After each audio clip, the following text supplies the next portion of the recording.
Kayfabe Friends, the podcast. You know, I hate to start it like this, but it's the holiday season, man. Holiday season. Happy holidays, everybody. We're headed into Christmas, man. Welcome to Kayfabe Friends. I'm the David Difference. Oh, what a difference a Dave makes. And you know what I came to do this holiday season? What did you do? I came to Dave the world. And you know what time it is. It's your favorite holiday, NJ Holiday. And it's my season, the season of giving. And ladies and gentlemen, if you are following us on the podcast, we would like to give y'all and put y'all on game to the hottest thing in town. Real American beer. Get it now. This is the best tasting thing out there. Let me give you a little taste right now.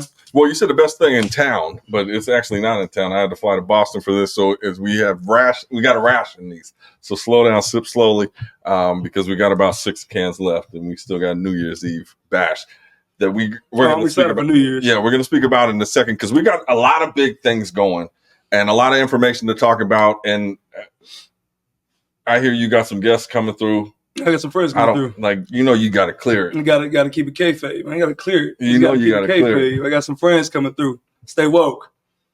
Yeah. All right. It's about to be a party up in here.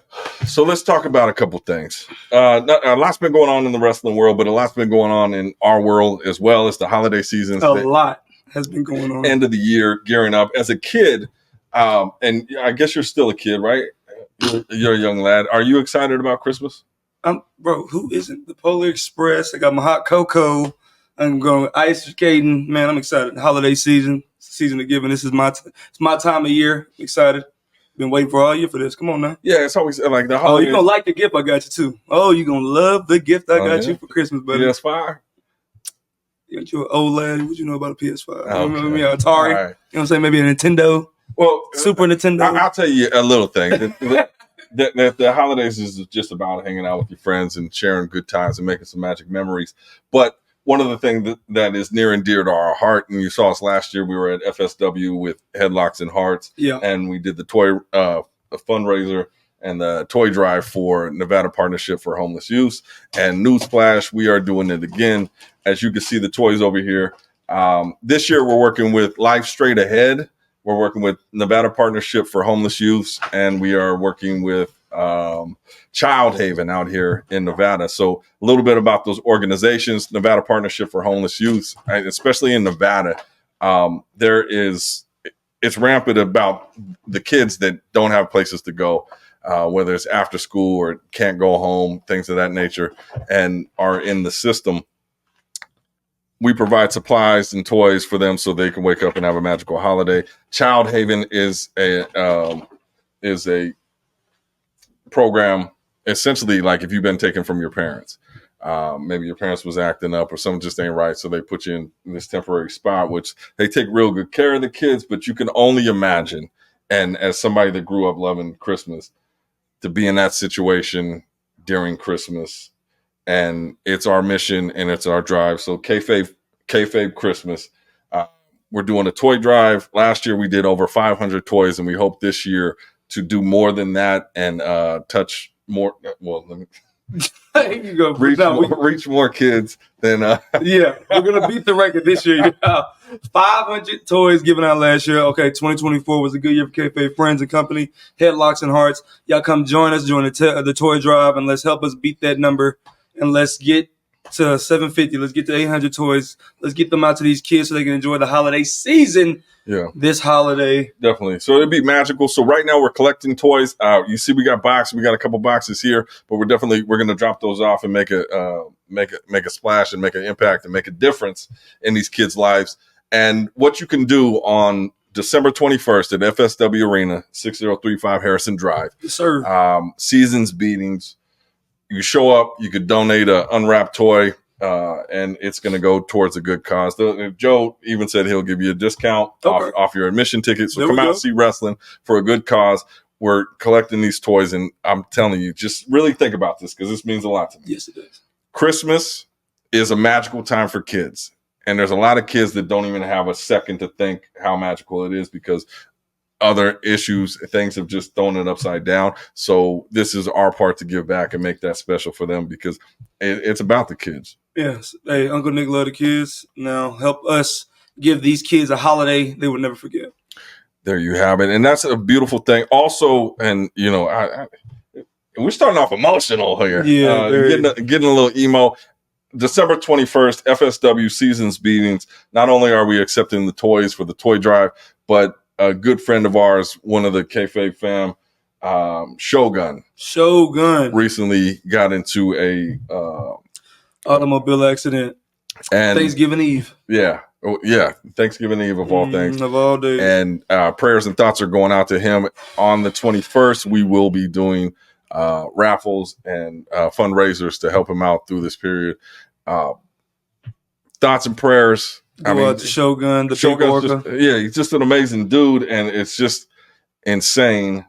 The time frame of all this going down with the like I said, last time I saw Shogun was at Survival of the Fittest, and we was talking. He had a good showing in the Battle Royal, and me and him was, coincidentally enough, we was putting together something for Chris Bay. As you know, Chris Bay got into a serious injury earlier this year at the Bound for Glory, and then Shogun, being one of his best friend of all the world, was getting together with him. We was going to do something for Chris this holiday season. And like I said, once I got the word that happened to Shogun in that serious automobile accident, we put him in critical condition.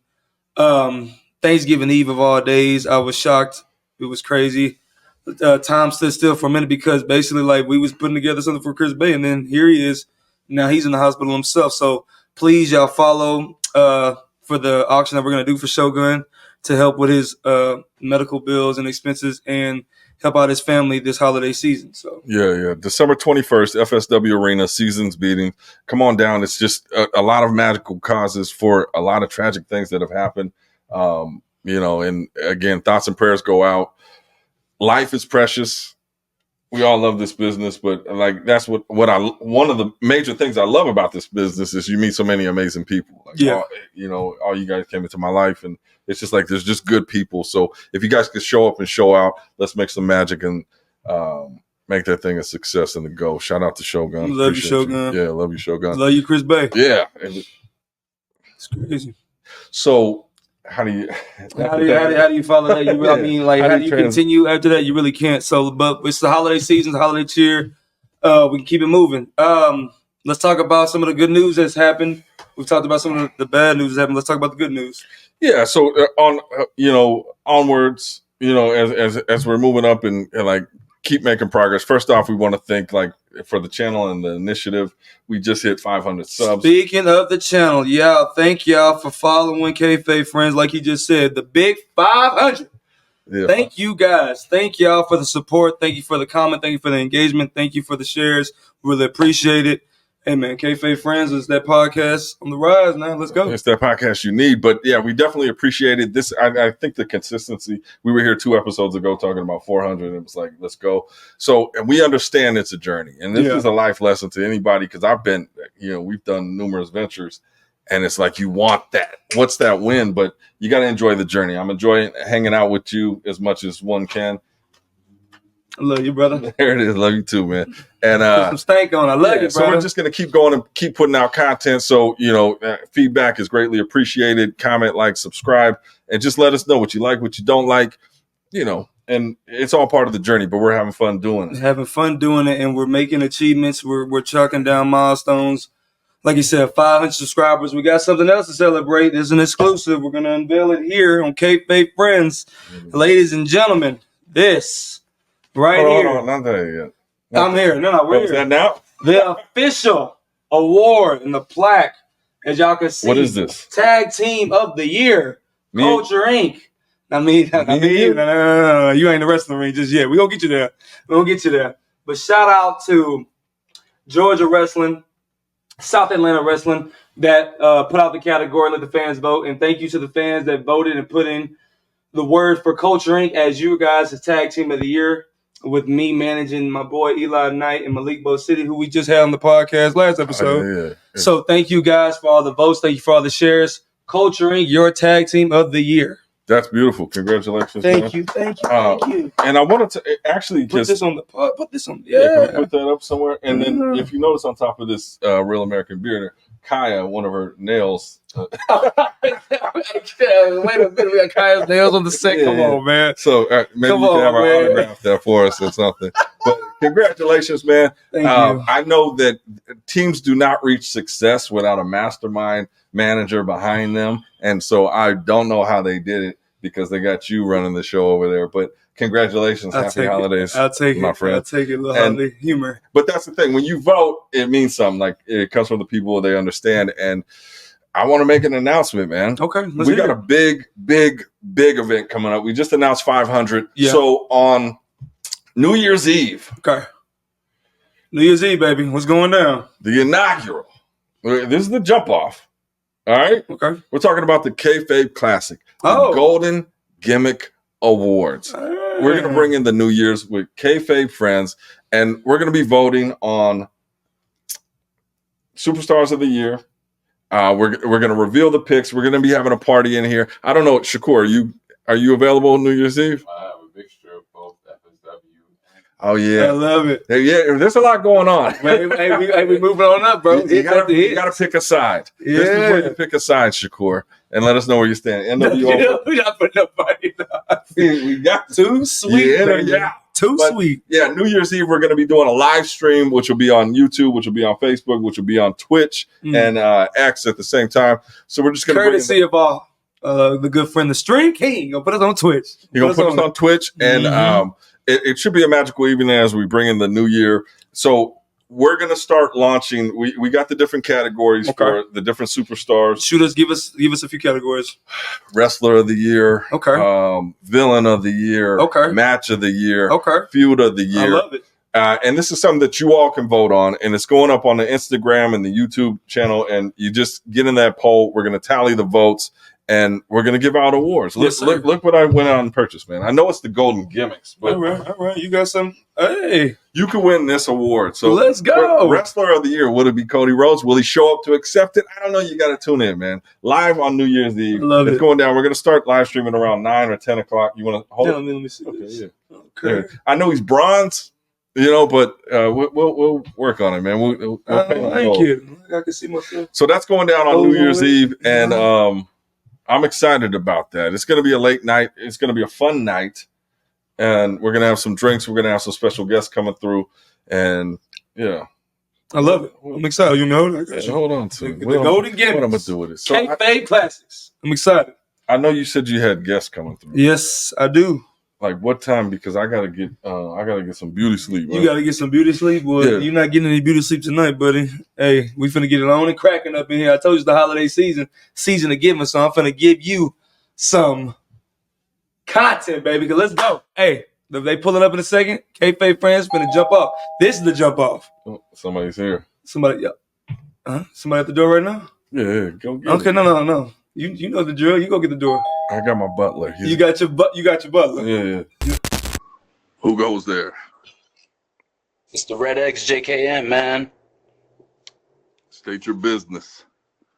I was told to come here to come see the Kayfabe Friends podcast. I'm not sure if I'm at the right house. Is this the right one? What's the password? Kayfabe Friends. You may enter.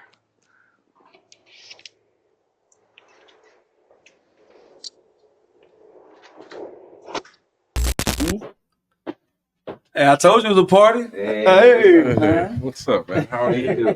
Good. The Red X. Man. Let's go. What's going on, brother? Welcome to the set. Shakur, pat him down real quick. Shakur, come on. All right, man. It's protocol. What you? It's protocol. I never met them. I never met them. This? You're gonna have him pat down? I should pat you down. Hold on. I should pat you down my foot right now, bro. Referees pat you down, right? Or do they still do that? They even get all up in my mask and apologize. everything. Nah, it's all He good, didn't even man. do all that. See, we're gentle, nothing on him. Okay. JKM, I apologize for this. It's I'm all so good. sorry. I am embarrassed for this. What is going on with you? You got it. You got I what? got the list. I didn't see any names on the list today. I cannot believe, bro. Okay, I'm gonna keep this festive because with the holiday spirit, the holiday cheer. It's a pleasure to meet you. Pleasure to meet you as well, Sorry man. about that. That's just Sorry protocol. about that. That's Mr. Masal. That's you gonna play Mr. Masal. We're gonna get into that later. But ladies and gentlemen, we got the Red X JKM in the building. What's Give up, a round everyone? of applause. Thank you for joining us on the Kayfabe Friends set. I told you it's a special holiday episode of Kayfabe Friends, so bringing out all the stars tonight. Okay. So JKM. I'm an FSW guy, and I saw you back there a couple of weeks when I was doing ring announcing. I actually announced you there. So we did meet. First off, with JKM, what does that stand for? So it's my initials for my name, but I like to keep it a mystery, so I just use JKM. Okay. I love it. I love it. Keeping it unknown. Jack. Here you go. He just said it ain't. No, Miller. Jack Keith Miller. Let's just remain quiet. So I know you got a lot of stuff popping, and obviously, we're just meeting here, and obviously, I don't think we still met because you got the mask on. But tell me a little bit, how you got into wrestling. Take me on your journey. So I think I was gonna end up moving to either Vegas or Colorado because I was playing basketball for a little bit, but then I was like, I'm not really feeling basketball anymore. I wanna do something else. And earlier in my life, I wanted to always be a wrestler. Okay. So I was like, let me try to find some schools, see how that's going. And it was either I moved to Vegas and go to FSW, or I moved to Colorado and go to Rocky Mountain Pro. So I was like, let me just hold off for it for a second. Let me try to graduate. And I think I was scrolling through Facebook. I was like, let me just try to look one more time before I just move across. Right. And then I found my trainer's trainer. I think he was in a podcast and he was talking about how one of his students has a school in New Mexico. So I was like, oh, word. I'm gonna hop on that immediately. I texted him. I was like, I need to graduate first. So right after I graduated, I started wrestling.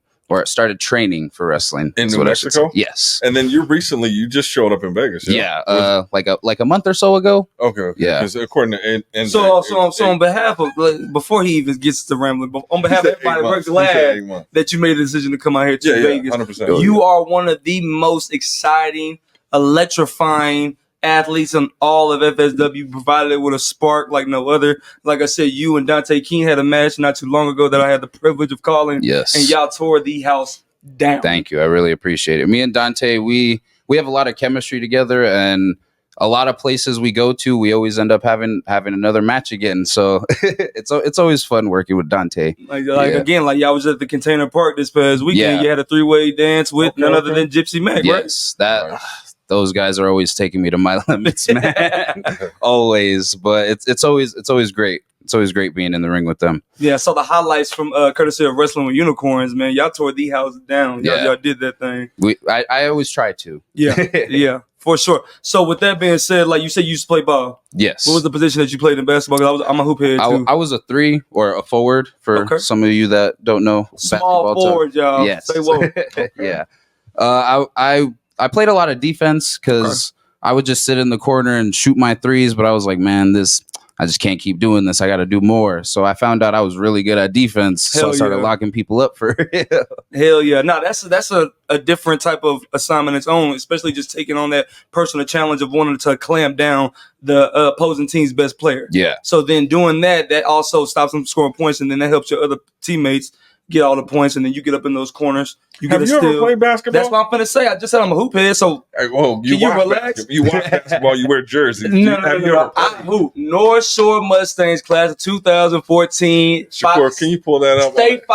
State 5A champs. Maybe you play tennis? You play I was a baller, man. Would you play ball? I was a baller. Okay, so what was it? Sky Hook. I was down there, man. No, he can't. Charles Barkley. You did the sky Charles Barkley. You just did the sky hook with the wrong hand. It depends on what hand. No, because I know you ain't left-handed. That's you were left-handed. The funny thing about me playing, I was right-handed, but no. But I did everything with my left when it came to basketball, which was weird. I don't know. Favorite basketball player growing up? Who was you? Patrick Ewing. That was my guy. The Knicks was because it was about that shit. the Knicks was like a rowdy squad. Yeah, John Starks. Yeah. So that was my squad. It was always rough and down and dirty. So Oakley, Starks, Ewing, that was my squad right there. So that's why me and him get along. We both played small forward in high school. Okay. So I was playing the 3 position as well. So I was going back from power forward for small forward. And then, like I said, me and North Shore 2014 Class State champions against San Antonio. And then, hey, man, we played them in UT. Forgot the name of that basketball arena. But, hey, we won it. Barely. We did a full court press, start to finish. That's pretty interesting. So NJ goes from power forward to power bottom, and happy holidays, my friend. You know you're gonna deal with some stuff today because you know how you Power do. bottom. That's the difference. Oh my goodness. But let's stay on track. So yeah, talk about it. You made the FSW debut, Mm-hmm. and obviously I know you're doing things all across the country here. GCW, but tell me about FSW coming in there. You've been at other promotions. What is your initial thoughts on Future Stars of Wrestling? It was very different from what I was used to. Okay. Because How so? I'm used to more of like the Texas scene or the Arizona scene, and then once I moved to Vegas, I was like, oh, this is a whole different element in its own, and especially FSW because it has a lot of growing stars there. And all the people that they've had there, like Chris Bay, Sefa Fatu, or Solo, my bad. Yeah, no, you good. No, you good. Zoe Starks, like some LA of them. Knight. Yeah. Karrion Kross. Yeah. So That's your guy. That's your man. Yeah, that's my guy. That's your say But with your chest. when you say Texas wrestling, is it more established, or what's when you say it was different? What was different? I how could I put my finger on it? Some of the places in Texas, they're all right, you know. Yeah. Like, Especially like you said, in all the little towns outside of the main ones, San Antonio, Houston. You got Lubbock. You got Corpus Christi. You got Beaumont. Yeah, all these other places. You got College Station, Lions Pride. So it's just a lot of other cities outside of the big suburban ones where it's like the crowd that will come in there, they won't basically be like wrestling fans, but they'll just be like people just like strolling through. through, and they'll come bro. through. Yeah, so I've dealt with that when I was coming out of Texas, and then I went to Florida. What is like when you go to a show or been at a show? What is like the wildest crowd? Like those crowds go nuts. One of them is one of the ones that you've been working at recently. That's Game Changer. Yeah, GCW is a really crazy crowd. Mhm. I love it every time I'm there. Yeah, they're one of the most rowdiest crowds. No, they're different. So we did Future Stars of Wrestling versus Game Changer. I think it was at 2021. 2021 summer. So to put SummerSlam, yeah, SummerSlam weekend. No. It was. We did one before that, didn't we? No. It was SummerSlam weekend. The reason why I know because that's the month I moved out here. That was Cody versus and it was Cody versus Nick Gage the following morning, right before the main event at SummerSlam. It was Roman Reigns and John Cena. Okay, and Brock made his return. Yeah, and then Becky Lynch squashed Bianca Belair. I don't want to talk about it. That was the livest FSW show I'd ever seen. That shit was crazy, and that was courtesy of Game Changer. Yeah, Game Changer. Shout out to Game Changer, Brett over there, man. Like he got that sauce, man. So you got some stuff coming up with Game Changer. Elaborate more on that. Let us know. So my next time I'm there, me and Fuego del Sol are going to be going one-on-one. That's a good one. And I've seen a lot of Fuego. My trainers told me a lot about Fuego, and I can't wait to see it for myself. Hell yeah. Fuego's been on the tear as of late, post AEW, so I like the work that he's been doing. I think he recently moved to Texas from Alabama, if I'm not mistaken, talking to him because I was at the GCW Random show this past weekend in Tampa, and he fought Mansa for the GCW World Championship, and then Coach Rink was in the 4-way tag with the Garbage Daddies. The Garbage Daddies. And the main event. And also shout out to the Real Deal Teriyaki and shout out to Bobby Flacco because you did some work with another faction mate of Teriyaki and Top Team, me and Mr. Danger. Yes. That guy, Mr. Danger, man. He's another guy who also pushed me to my limits. I didn't think that people could move that fast until I got in the ring with Mr. Danger, and he's a hell of a guy, man. He's super nice too. Great guy.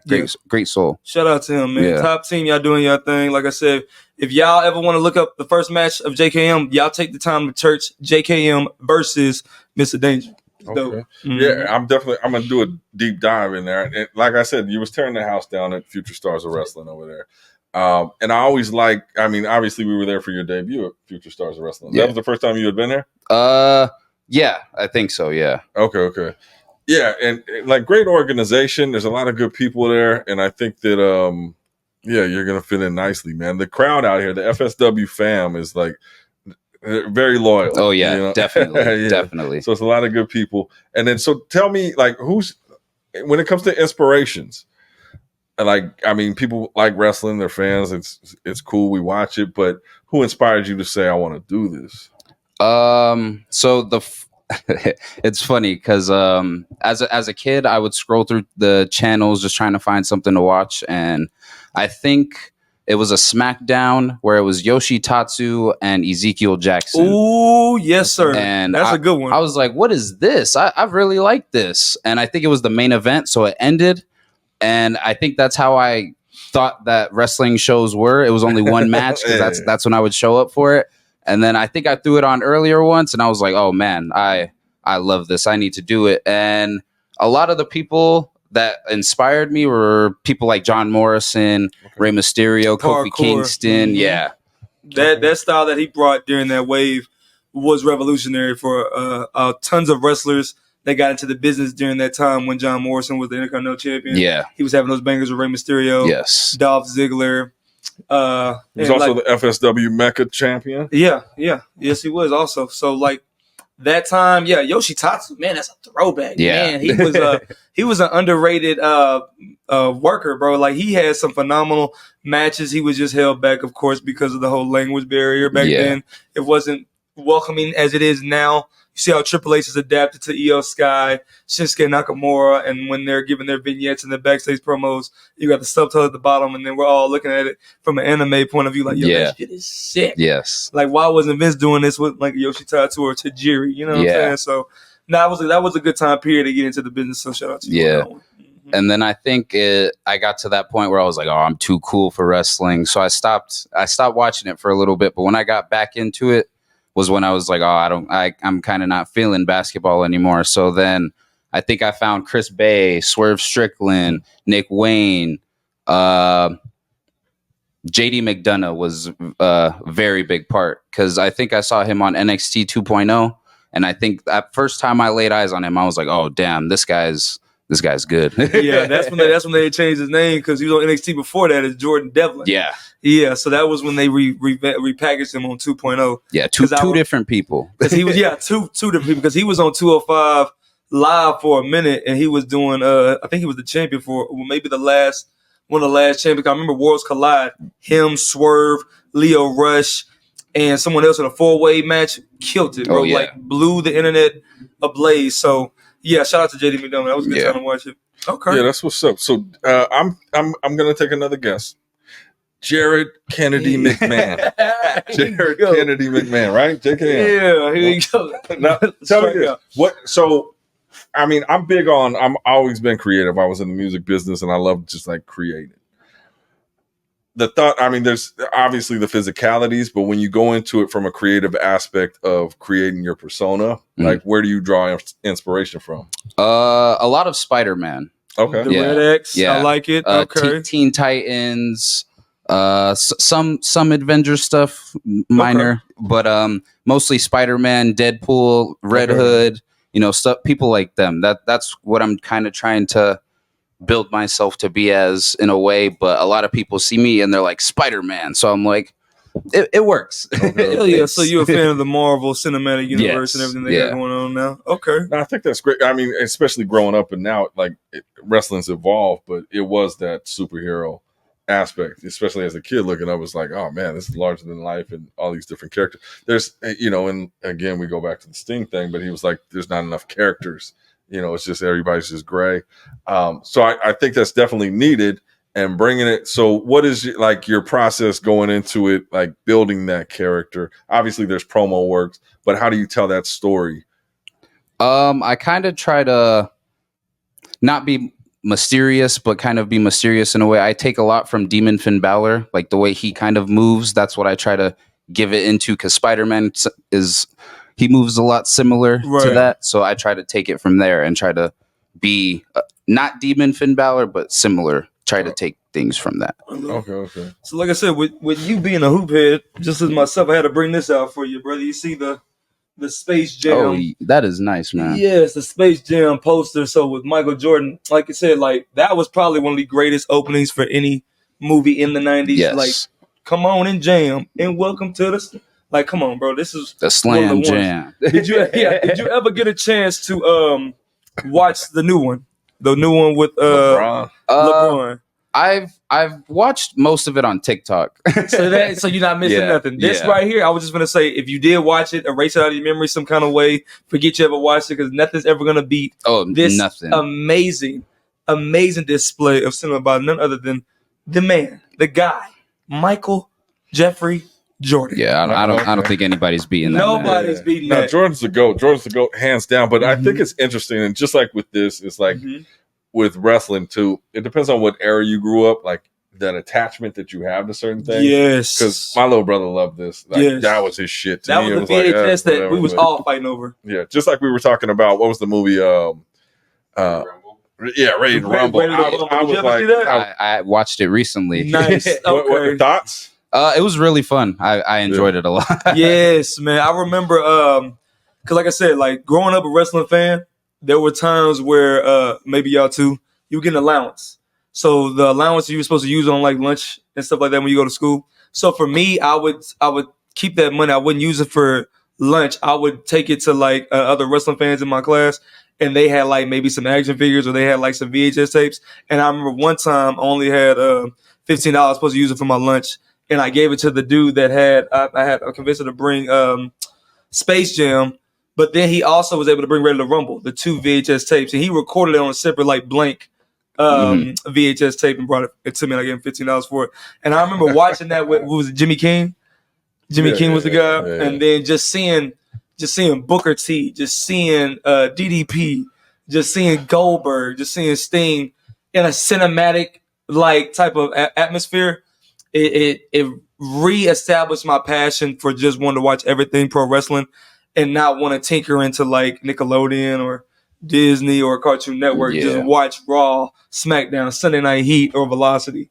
Just that much more, you know? Yeah. No, that's very interesting. And like I said, to me, it was like this corny ass movie. It was always cool at that time frame because I was like, this is not good for Well, wrestling. David Arquette coming in, that was not winning good the world for title wrestling. didn't help. That was not good for wrestling, but it was good to see all those guys. And obviously, I watched it. But but I think that younger generation would have been like, "Oh, that's some cool shit." You know? Right. He's just a bobblehead running around like, "Ooh, wrestlers." So the only thing I was going to ask you too. You don't like it. No, I love it. I love it. I was just trying to ask before I forgot it.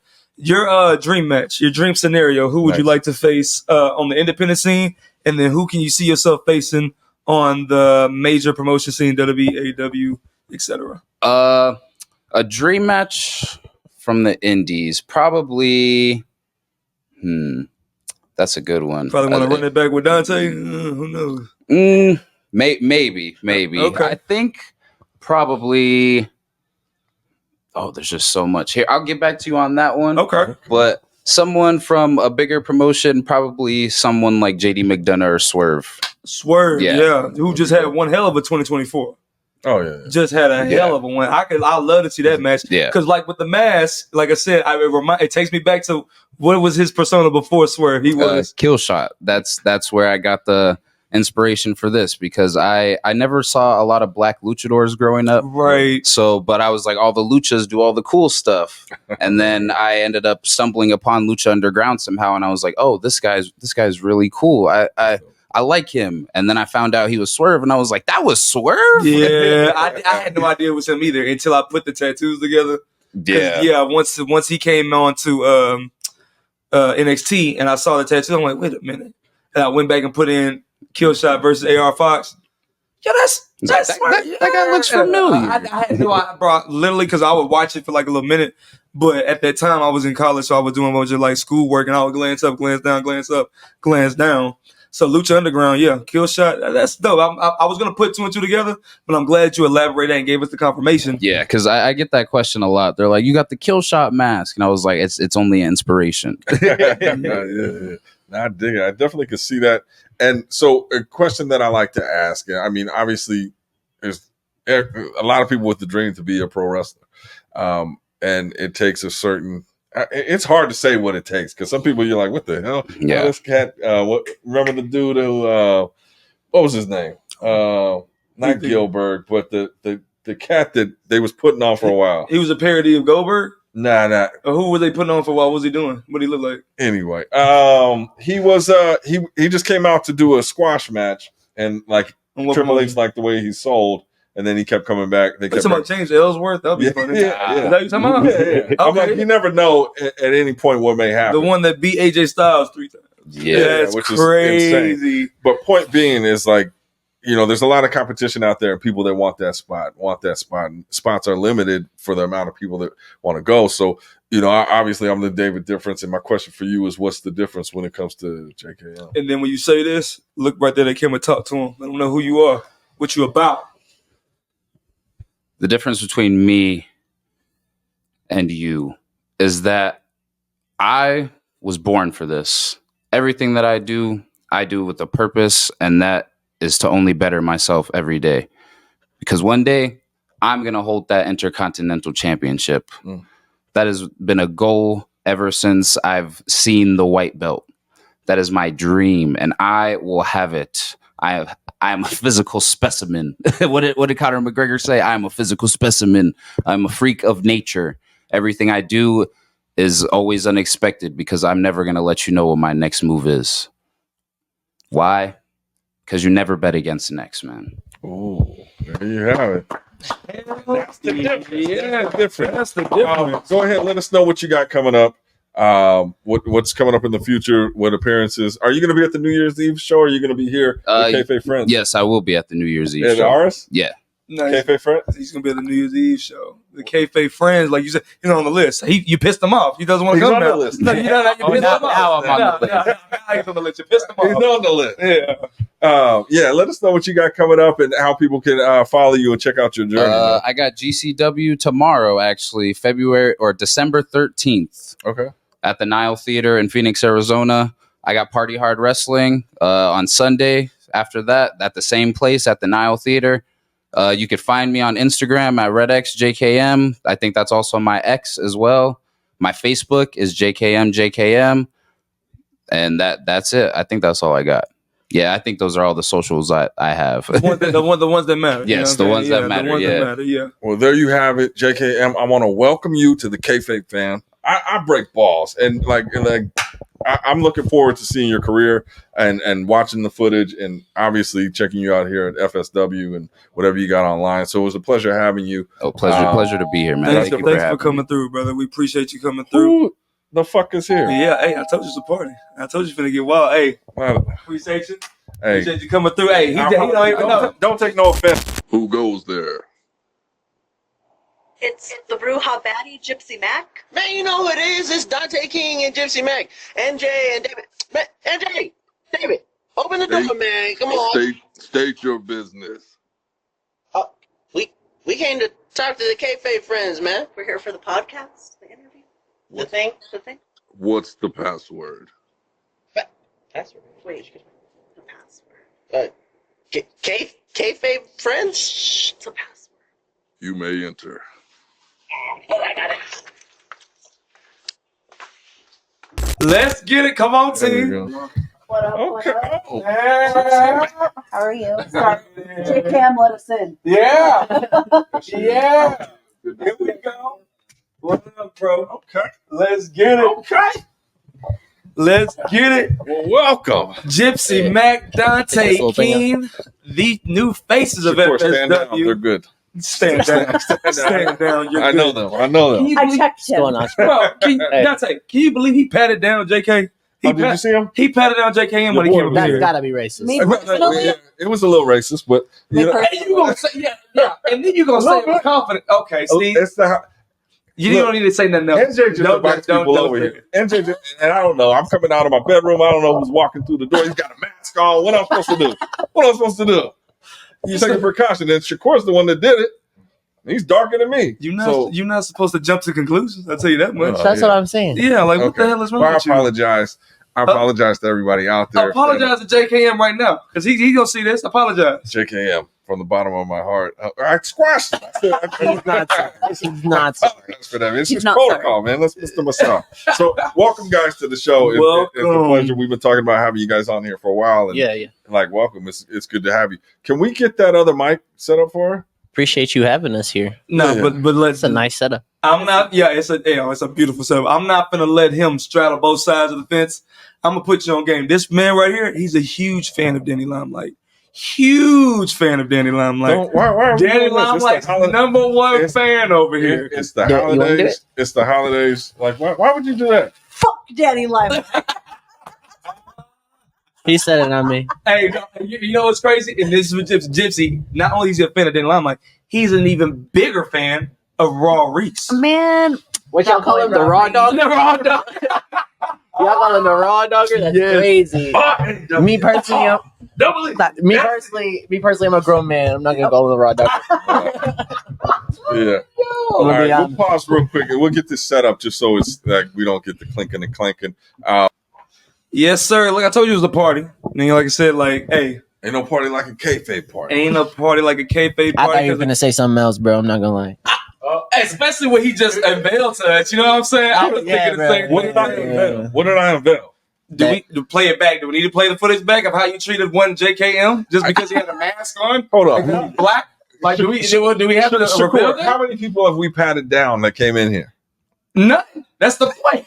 No? He can't even like he doesn't even have a number for you because you know. He That was was the the first only one? one he I patted can That was only the down. first count on one. You should be hand. That was ashamed the of first yourself. one. That was the first one. You are. No, he comes running up the stairs. You're trying I to gotta check with the- you're trying to justify, but no. We just had the Iron Survivor match or whatever on NXT. We're gonna put you in your own little penalty box right now. You can't say nothing for the next 15 minutes. 15. Damn. Yes, instead of 50. Yeah, Wait, a minute. Everybody get your 15 pillows. NJ's. We'll give NJ's. 50. Dante's so nice. See, this is 15 why, by the way, he said seconds? 15 15 seconds. Can't say Okay. nothing. You can't say nothing for 50 I'll be seconds in the quiet. penalty I'll be box. quiet. But Pat me down. now, hey, look, we ain't worried about Edge and Lita. We got the new power couple of wrestling, ladies and Oh gentlemen. my god! We Hey. got Dante King Edge and and Lita? Gypsy Mac. Hope it doesn't turn into that. Yeah. no, that's Matt and Lita. Oh, facts. Yeah, Okay, yeah, okay. yeah, okay. There Got we mixed up. there we go. So hey, we got Gypsy Mac and we got Dante King up in the house, ladies and gentlemen. Y'all make some noise for the new power couple of future stars of wrestling and wrestling as a whole. Just glad y'all was able to come through for this holiday season episode of Kayfabe Friends. Happy holidays, guys. Appreciate happy y'all coming holidays. through. Welcome. Happy holidays, Pleasure season of having giving. It is the season of giving. The season of giving. So, And we're gonna first give you question- hell. First question is: are you going to FSW or are you guys coming to Kayfabe party? Because Are they on the list? Because the way you just treated JKM, it's like, bruh. We not on the list, bro. I don't think we on the list. Are they on the list? Why do you assume VIP that? status. Y'all on Okay. the list. I got you. VIP Okay, status. Like okay, red word, carpet. word, word. Red carpet. It is Are you red guys on carpet. FSW New Year's? Yeah, I think we're doing something on that show. As they should. Okay. I'm on the Something of flyer. something. Yeah, I know that's right. Talk your talk. sis. She said she on a fly. Something's happening. Hey, whoa. Big time. Let's go. All right, then. So let's kick it off, man. Holiday season. We got Dante King. We got Gypsy Mac. Tell us how y'all started your wrestling journey and then how y'all also met. Who goes You go first. I You go started first? before me. Okay. Yeah. So I started my wrestling journey in Albuquerque, New Mexico. I met my trainer, Gino Rivero. We were Facebook friends, and I saw that he was a wrestler, but he wasn't like a WWE wrestler, and I didn't know that was a thing. Yeah. So I was like, oh, you could just be a person and get trained. I thought you had to be a model because I grew up in like the early 2000s, late 90s. Like all the female wrestlers were like models back then. Yeah, 100%. So met Gino and I was like, hey, where do I move to so I can wrestle? And he's like, hold on, let me do something real quick. So contacted someone that he knew in New Mexico that had a ring and started off the ropes. And I started in July of 2019. There we go. So, New Mexico, they have my son's in New Mexico. He lives out there. That's where you're from originally. And then, so what do they have wrestling promotions out there? Promotion wise, they only have Phase 1 and then Duke City Championship Wrestling. Okay. Yeah. Phase 1 in Deep City. Duke City, Duke City, yeah. Duke City, gotcha. Duke City. There Shout was out to kind of Phase like a 1. hiatus on promotions there for what, like 2-3 years? Yeah, it had mostly to do with like the athletic commission. So like, as you know, like not all states you could wrestle in. New Orleans really, being yeah. one of them. Yeah. So Louisiana. like, New Mexico, Oklahoma, even like those states require athletic IDs. So like you have to make sure you got your blood work done, make sure you don't got no Hep C or nothing like Physical. that. Yeah. It's not like these shows get intense either to where doing death matches and bleeding on each other, but it's mostly a precaution to make sure nobody's like sick Exactly. or, going to get anybody else sick, make sure everybody's healthy, that you have no concussion protocols. It's more so for the safety of the athletes, which you can't really be mad at, but also like, I mean, they charge out the ass to run shows. Like I know somewhere around, 5 to 10K, like to be able to run a show, have an ambulance on site, a medical doctor, like all that. It's crazy. Yeah, that's but insane. you have to take the necessary precautions, like you said, it's for the talent, Mhm. and then you got men and women wrestling on the same card, the same ring. So you don't want to have a death match where somebody gets cut open, the blood is all over the ring. Then you got the ladies come in afterwards and they roll around in it, and then they mess around and go home sick. So you have to take the necessary precautions. But $10,000 at that point, why even run a freaking show? Well, it's even like something as simple as like you take a bad bump and you land on your head. Like, most shows don't have an MD on site to look at you. So like, I think about it like, it's not the worst because like you think about, the Fed, like WWE, like they do blood work, physical tests every 6 months. Yes, so exactly. They're doing that consistently. So, I mean, it's not far off to see that we're doing it too. Yeah. And then also it's so correlated with like MMA as well. Like they do the same precautions for MMA. So, I mean. Well, I think because when it comes to wrestling, it's like almost any Joe Blow could have some money and like I'm a promoter. I'm doing a show. There's no safety precautions there.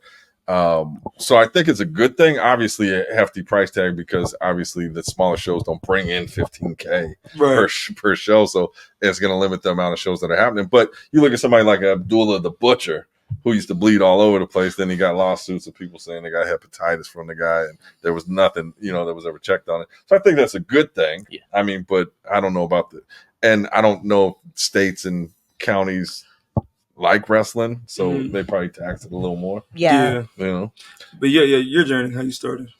It's actually a pretty crazy story. So I'll start with how I started wrestling. Okay. I kind of was just, I'm like a big video game guy. So like I play a lot of games. So I'm also on YouTube a lot, do Twitch streaming, like all that stuff. Okay. I love it. So I love it. when I was just on YouTube one day, kind of messing around like on my PC, and I got like a suggested video randomly. Keep in mind, I didn't watch any wrestling on my YouTube. Really? Yeah, no wrestling. Okay. But it was the Rock and John Cena Once in a Lifetime. Real quick before you. So like you weren't suggested before, like you don't watch it. It wasn't even on your radar. You brought up the Rock and John Cena, which are like mega stars. Yep. Never just even thought to search them or. No, actually, like I hadn't watched wrestling since probably I was in like 7th or 8th grade, maybe, because like at that time me and my cousins were watching it a lot, but you get to high school and like you're too cool for wrestling or whatever. But then also, like you said, you was in high school, you played other collegiate sports, and one of those collegiate sports was basketball. Actually, yeah, another common love. This is why we the hoop heads over here, we putting your own game. Okay, this is another hooper right here. What do you this man was dunking. Hey, we gonna show you. Me too. I used to ball with Tim Hardaway.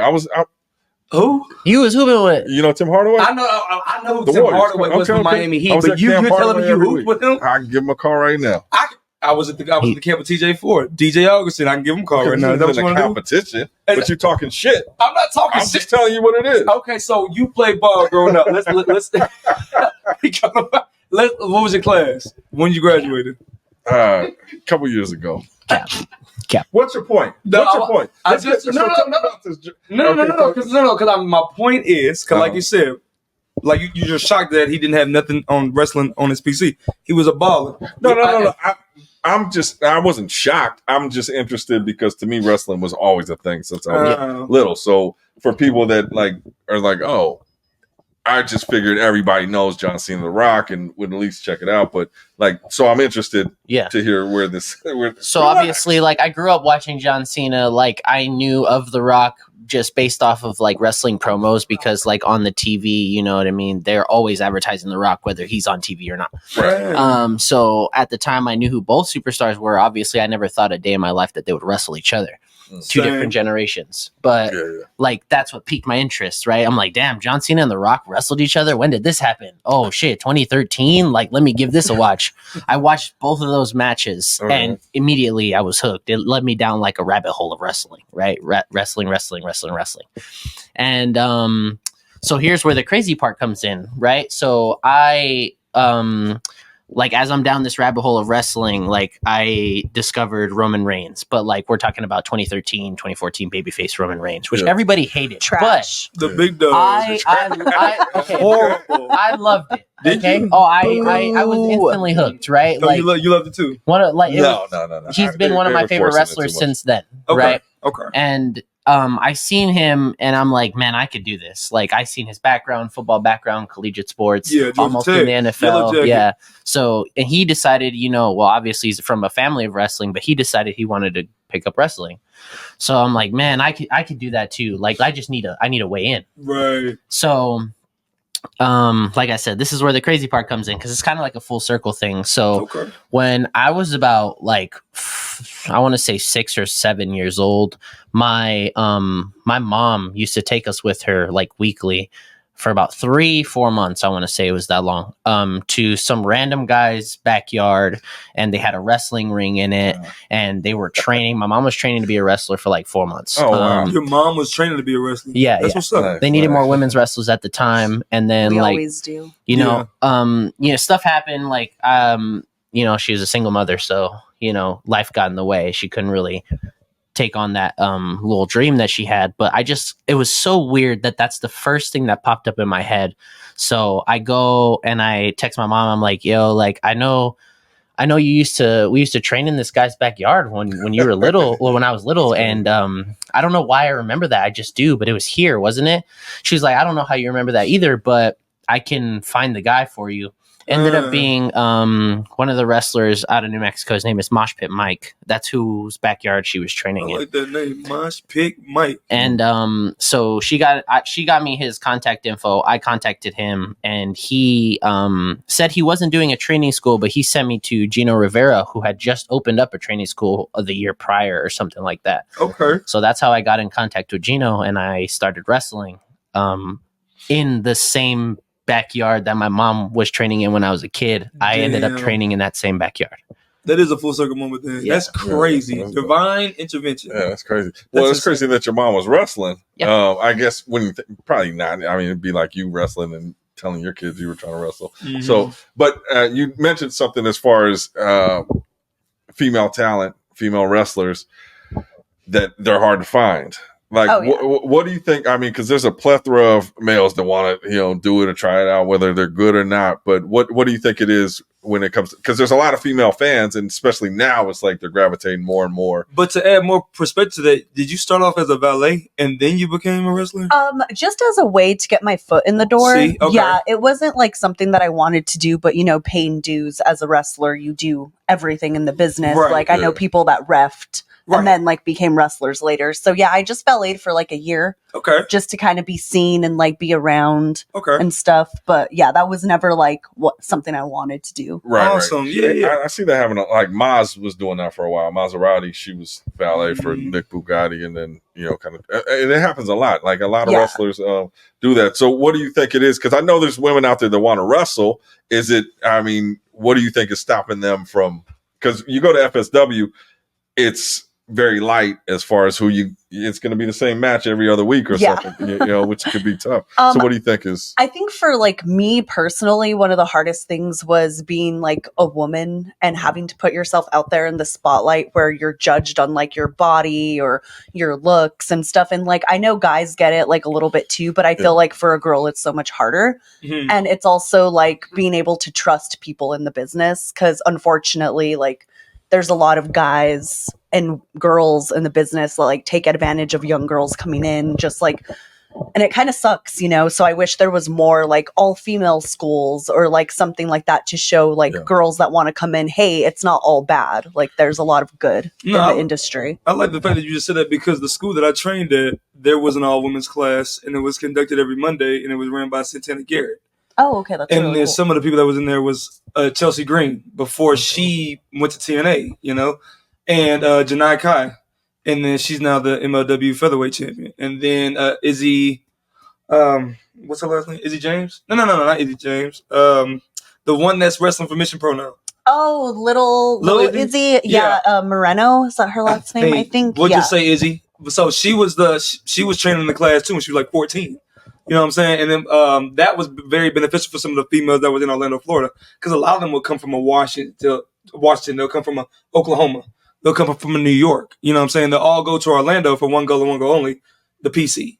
You know what I'm saying? To be around the PC. So that was very beneficial to the women that was there. Robin the Black Diamond, she was there. She's a reality wrestling alum. So to see those women get that opportunity to have that all women's class every Monday, as you can see, it paid dividends for them because Izzy went on to become the Mission Pro Women's Champion, Janai Kai as well. So you're right, we do need more of that. I think it's also too like men are so different. So like we always say this because I train with only guys. Okay. So like women are bottom heavy. So like we have a lot harder time executing certain moves, and guys don't understand. They're like, well, why can't you just vertical jump 10 feet? I'm like, because I can't do that. Right. And I think that's also like the other thing is we learn things differently, and it's hard to like be able to like, oh, let me base these girls for head scissors or ranas and stuff, and like I can't practice it all the time with someone that's 6'4". Yeah.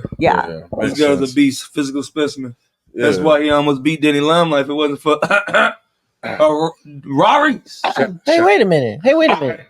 I watched back those matches, and on commentary, you weren't really for me. Yeah.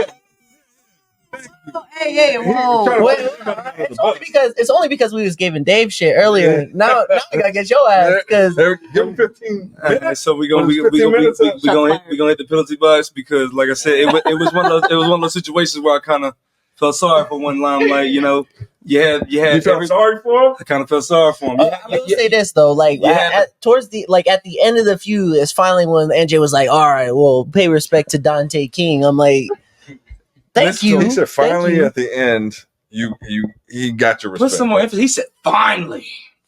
At the end, NJ, you know what I'm saying? The Rock Johnson. Got on board. Because it's the truth. Like, Dante, you right now, you are the future star at Future Stars of Wrestling. This is your division for the taking. You know what I'm saying? To lead this promotion into a new era, a new blood, a new age here at FSW in Las Vegas. Because, like, everything happens for a reason. With you coming from Albuquerque and then doing your thing in Arizona, but then ultimately coming out here to Vegas and now seeing where you really rose from the ranks. You started from the bottom, now we're here. You are one of the faces of Future Star, right? You was on Future Shock, and then you kind of grinded and you kept building up, climbing up the ranks all the way to a heavyweight title match against Denny Limelight for the title in one of our biggest venues, Silverton Casino. So with that regards, bro, I'm the most proud of you because you moved out here at the same time I did, and I literally saw you start from Future Shock, and now you're in the heavyweight title, and now like the underrated rivalry of last year, you and Damian Drake for that No Limits title. Like, you've been hitting it out the park every time somebody gives you an opportunity. He's kissing ass now. So now you hate. No. Hold on, man. Let the man put me over. Okay, relax. My penalty, I was quiet. Relax. In this game of pro wrestling, we call it giving each other our flowers. Instead of waiting for the person to be passed over, let's give each other our flowers while we're here in live and living flesh. Don't hate the player. You know what I'm saying? Trust the process. But okay, if y'all for it, then shut up and enjoy it. All right? So, yeah, Dante, this is your promotion. This is your division for the taking. And I'm excited for the future. I appreciate that. Toast to you, man. There's the Real American beer there for you. I hear you're a beer connoisseur. Yeah.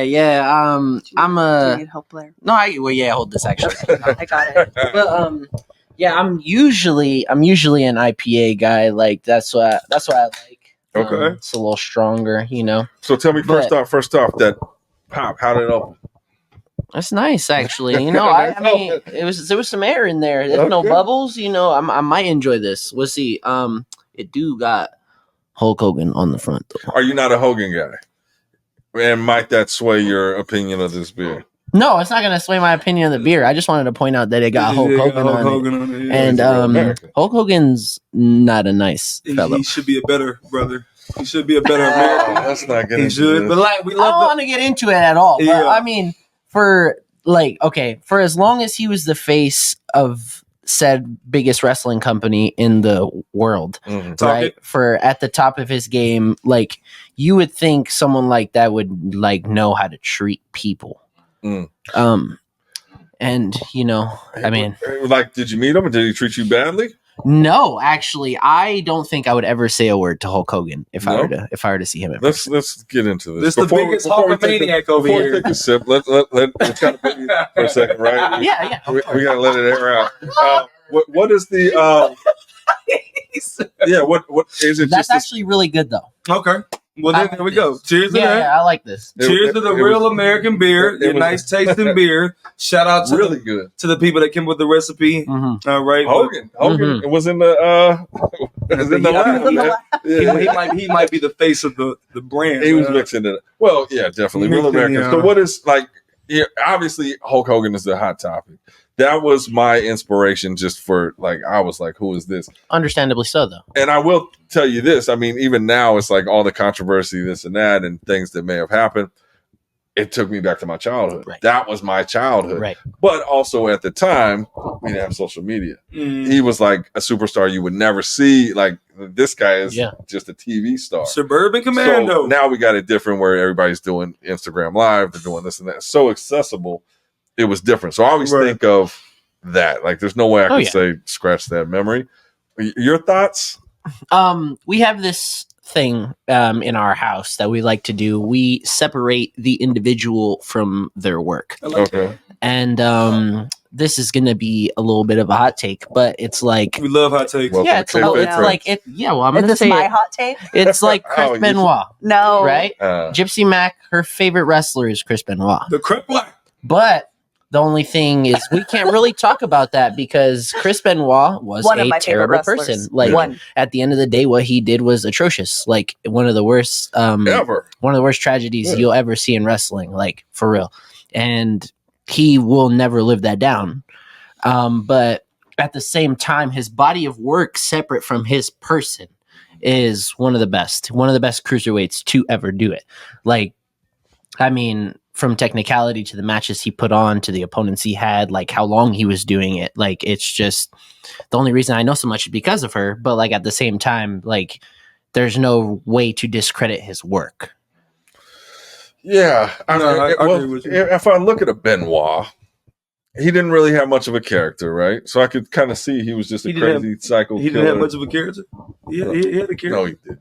Yes, Did he? Toothless Aggression, Toothless the Crippler. Aggression. He's probably the greatest one of the greatest technical wrestlers of all time. I give him that. I think to have an argument towards that is like, I suppose his aggression and technicality was his character. There you go.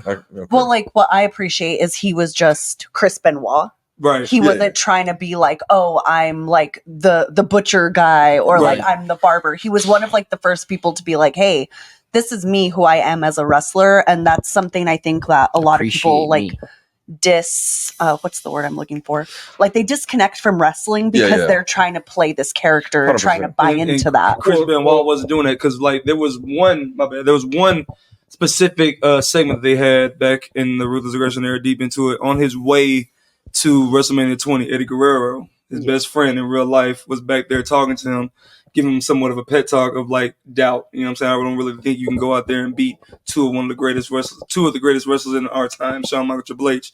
And then by the end of it, what Chris Benoit said, believe in me. And he said, you don't believe in me? I believe in me. I believe in me. And then like it's a part where you don't have to worry about trying to portray a character and like what his catchphrase would be, and then you would just keep it all authentically you and your real self, and then you bring that to the camera, you take that to the ring, and that's why he had an emotional connection with Seth's fans. You know what I'm saying? Me as well. Growing up watching Smacking Your TV on UPN on SmackDown every Thursday night, Chris Benoit up in there killing it with Kurt Angle, killing it with Rey Mysterio, killing it with his wife and kids. Here you go. I knew you was gonna do that. I knew you was gonna do that. That's the difference. Why are you going to use that? Tearing it up. Why are you going to use it? Is that what you want? Oh, that's the alley-oop. Okay, so now we're back to hoops. But yeah, Chris Benoit, he established himself as one of the greatest wrestlers without having to physically portray a character that Vince was trying to shove down our throats. And that's what I respected. Well, and I get that. And what I was saying is like, it was like Chris Benoit. Hulk Hogan was like larger than life. You know, so it was just different in that aspect. But that's also like, it's both worlds, right? So people, I've noticed, just being a wrestler, excuse me. You're good. People connect with authenticity. Exactly. Like, regardless if you have like some said larger than life character or not, but at the same time, wrestling is larger than life, so to speak. We're supposed to be put on a pedestal of these like giant stars, you know what I mean, who are out to put on a spectacle of performance for people. Like it goes both ways. So authenticity, yes, but also larger than life. Yes, people will get behind either or unless you have both. That's like, you know, what this is about. Because the best example of larger than life character was The Undertaker. Yeah. The Undertaker was that larger than life character that transcended, you know what I'm saying, everything. And skyrocket to the top of the card, the main event scene. Well, even with that, it's like you had Undertaker, who was just like you either loved him, most people loved him, and then you got Undertaker. Oh, he's supporting this guy for president. It's like then they stop liking him. Mark Calloway. So like the person comes we separate the work from the Which actual is tough. person. I mean, if it's such a huge part of your upbringing or your, you know, just your love for the business and passion. But Benoit, that was your guy, huh? Yeah, I liked him a lot when I was a kid. When I was a kid, one of my favorite wrestlers. But you know, like there's stuff in the ring that he did that I was he was so good at what he did. But it's very unfortunate that he went down that path. And you know, people speculate on, was it like the concussions? Was it this? Was it the steroids? Was it that? And at the end of the day, that's just the choice that he unfortunately made. No, I'm with you on that because it hit me different because, like I said, as a kid, I liked him on TV. He did his thing. But then, like, specifically the show that he was supposed to be on, Night of Champions, 2007, Chris Benoit versus CM Punk, that was supposed to take place in Houston, Texas.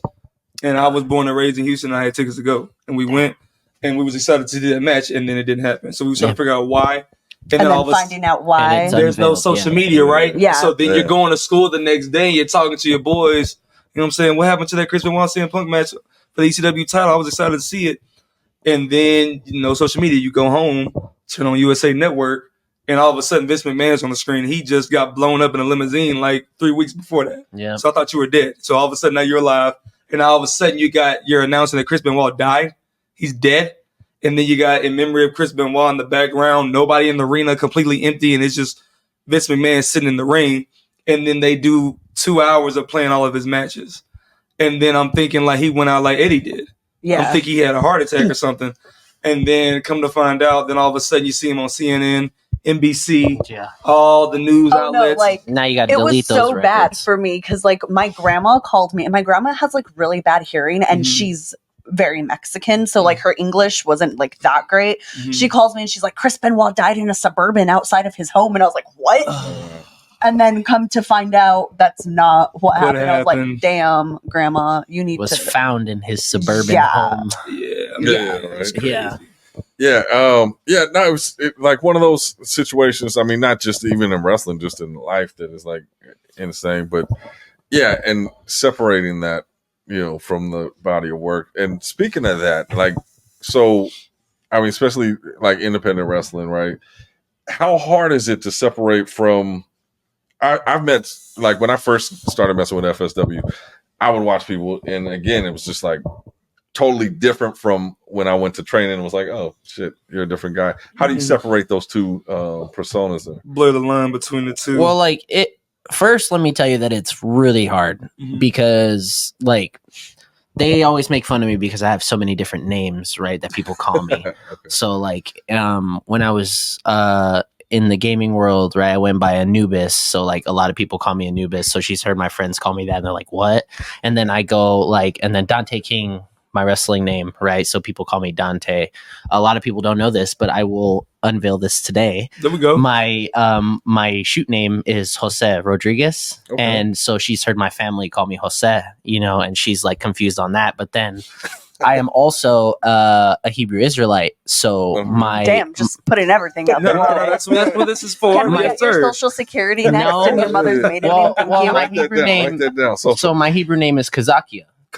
Yes. Okay. So I get called Zak also in my close family. Okay. So she hears all these different names. She's like, what's your name? So like you think about something like that to where like I think for a long time, I think the longest stretch I had was like 4 months where I didn't hear my name.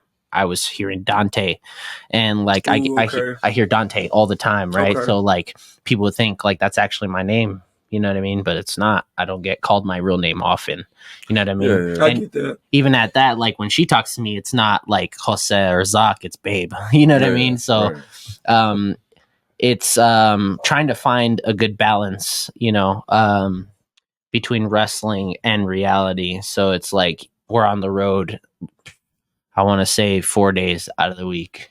We're constantly traveling. We are constantly just moving around. We're at the gym. We're in the ring. So it's being able to have like, you know, that downtime of rest to where we can just be ourselves, you know, unapologetically, and just to be able to like, you know, cope with everything that's happened through the week, wind down, and then get back to work. I love it. Okay, Jose. So tell us how you met your bae. Tell us. It's really funny because she was not very nice to me at first. I'm not very nice. It was, I started at OTR in Albuquerque. It was November 5th of 2020 was my first training session. And I want to say in December of that same year, that's when she came back from her ACL surgery. So she started showing up to classes, just, you know, getting to know everybody before she was actually able to train. And we met that way. So do I tell them what I sent in the group chat? Yes. Exclusive. So we had like a little OTR group chat, right? And they're like, hey, Gypsy's gonna come back to training, like she's like getting cleared to like be around. I actually got kicked out, full disclosure. Different story. So I was finally able to come back to training. It happens to the best of us, right? You know, it's fine. It builds character. It sure the hell does. Yes. So he's like, I don't know who she is, and I was like, I'm the reason you get to train. So that was like our first interaction. I'm a first impression kind of guy. So like, if you leave a bad first impression to me, like it's gonna take. I'm not gonna say I'm not gonna forgive you because I'm very forgiving, but like it's gonna take a while for you to get that back, right? For me to see you like as like, oh, okay, this person's a good person. Some like, part of you had to respect that, huh? You think a little bit? No, because like you don't no. like. I feel like personally, like this even goes to the wrestling business because people are like this in the wrestling business. You don't have to come off as an asshole. You don't have to fade me, brother. Like I don't care. I'm like, if you've been around me like the last year and a half or so, like I feel like I'm a pretty cool person to be around. I'm always smiled. I'm always hugged. You know what I mean? I'll chat it up with you. Like, even if I'm not really in the mood, I'll hear what you have to say. I'll converse with you. Like, I'm what I would like to call us like a decent person. You know what I mean? I like to be nice to everybody. You're more than a decent person. You're an amazing person. You're a good person. We need more people like Dante King. I just hope Davids. What I like to do is like I treat everyone how I would like to be treated. Right. You know what I mean? With the golden rule. Yeah, with respect. Right. Like my mom, my dad used to tell me this growing up. Like you treat people with respect and they will reciprocate. Also, if you treat people disrespectfully, they will reciprocate. Right. Okay. And so like it's not that like I didn't absolutely hate her at first, but like it was like a really bad first impression. So I'm like, well, we're gonna have to see how our two like minds clash because like, especially if you're sassy to me, I have no problem. I am motherfucking king of sass. I will give it right back to you. So what was it that flipped the switch? Then there was a moment that happened that y'all had together that you looked at her and you was like, damn man, she actually is the one. Maybe I should. It was a lot of road trips. I want to say honestly, it was a lot of road trips. Like before I even got in the ring, I was on the road with the team, paying my dues, setting up rings, tearing down rings. Hey, do you need this? Hey, do you need that? Do you need a chair? Like I was on it. I saw a lot of that in Waco too. He was doing that as well. Yeah, the first thing I learned about this business was to pay dues before I ever get in the ring. Right. So I was on the road trips with. Like even she's valeting on the show. I'm not on the show. I would love to be there wrestling, right? But I had to do what I was asked first. I need to pay my dues. So that's what I did. So getting to know each other on road trips, right? And then like it was like I would say individual sessions after training, right? So she like invited me to come watch wrestling, or like I was at one time she just came over to my house just for like a smoke session and to chop it up. We watched some wrestling matches. We listened to music, and like I can say honestly that we probably talked till about 4 or 5 a.m. and she had work the next day at 8. Yeah. And, yeah. Hell yeah. And it was like it was it was a really good night, and I had never seen her in that like space, like in that light, I would say, because also I was told one of the first things was don't date in the business, which is totally understandable, you know what I mean? So like I wasn't looking at it in that manner. I'm looking at it like she became a very good friend of mine first. I was gonna say that, yeah. And then, you know, after a while it